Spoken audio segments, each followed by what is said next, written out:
Tom Cobb, who was a graduate student here in the 1980s, the early 1980s. He arrived here in 1981, and he graduated in 1984, and his doctoral dissertation, which was directed by Don Barthelme, one of the great writers of the second half of the 20th century, was Crazy Heart, which now has become a film starring Jeff Bridges and a number of other distinguished people. I was a member of his committee when he did his dissertation here. Anything directly to do with the writing of the novel, that was really the business of Don Barthelme, his director. Nonetheless, I followed the fortunes of Tom as he was moving through this process. And he eventually went to Rhode Island College after he graduated from the University of Houston, and has become a professor there and is a director of an arts program. It was accepted for publication around the time of his graduation with Don Barthelme's help and the help of an editor at the publishing house. Did some rewriting, some recasting, some editing, and then I remember he, with great excitement, was telling me that he had gotten a contract for publishing the novel, and that involved also a secondary contract for the film rights.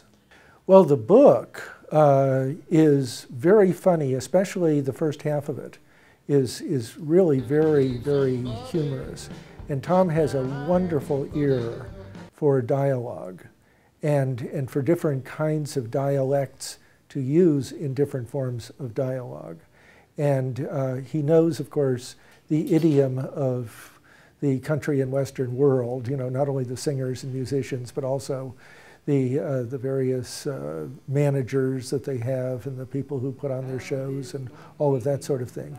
And so he can weave that kind of idiom into the dialogue in the novel. And it's really very well done, especially in the first half. It's very humorous. And then what happens in the novel, as happens in the movie, by the way, is eventually there's a turning point at which Bad Blake, the protagonist of the novel and of the film, becomes more and more, let's say, enmeshed in and virtually destroyed by his alcoholism.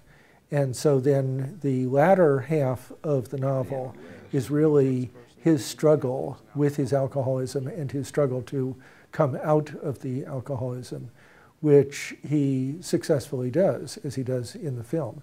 Now, one thing that is a little bit different in the film version is that some of the humor of the first part of the novel doesn't really carry over fully into the first parts of the film.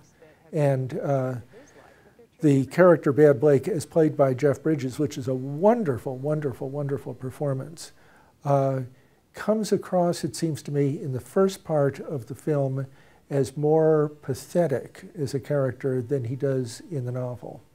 What's your real name? I'm Bad Blake. My tombstone will have my real name on it. Until then, I'm just going to stay bad. I think that anybody would enjoy the book. And yes, I think that people from Texas and the Southwest in general would understand it and also respond to it and enjoy it. But I think that really anybody could really have a lot of fun with the novel. One of the things that is so amazing about Jeff Bridges' performance is that it is so honest and also so unself-conscious and so humble in the best sense of humility, I think. For example, he is willing to allow himself be depicted as not only a fall down, throwing up, slobbering drunk, but also in the most unflattering kinds of poses, with his shirt open and sweat rolling down his body and so forth. And you know, it's not a very appealing sight. It's not the sort of thing that we expect from, you know, our top male actors. Okay, this is Tom's new book, Shavetail, which I know he has spent quite a number of years in the research on. It's set in the Arizona Territory in the 1870s, so right after the Civil War, and it's a group of American soldiers at a detachment in what then was the Arizona Territory. And so the novel really is an historical novel. I think that what he does in Shavetail is very much more experimental in terms of the craft of fiction. Not that, that Tom ever was shy about experimenting with different forms of narrative, dialogue, handling of character, and so forth. But I think that here, in a really a quiet way, he is experimenting with the art of the art and of some very interesting ways of dealing with narrative.